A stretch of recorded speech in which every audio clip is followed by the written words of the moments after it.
طبعا بيشنش حديث عن جرموز الخجيمي. جرموز الخجيمي دي كان صحابة خبرته قال قلت يا رسول الله أوصني من يتمدي أي الله نيشسي منا وصيات بيرش. قال أوصيك أن لا تكون لغانا. Şunda Peygamberimiz sallallahu aleyhi ve sellem ete min sinadi lağnet kılışlardan bulmağına yani lağnet kılışlardan bulmaska vasiyet birem. Lağnet kılu yani kişilerini kaharlav, kişilerge lağnet sözleri eytu ul müminlerin sıfatı değil.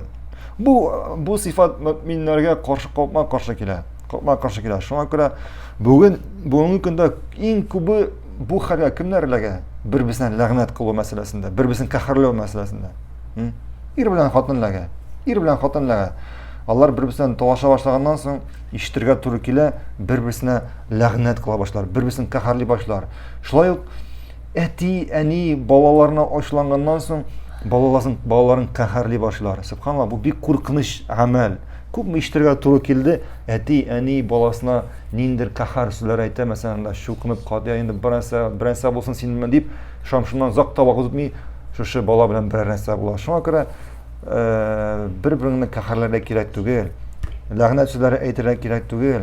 Musulmon, mu'min og'izdan umuman bordik yaxshi so'zlarni nashr etish. Barakallohu fikum.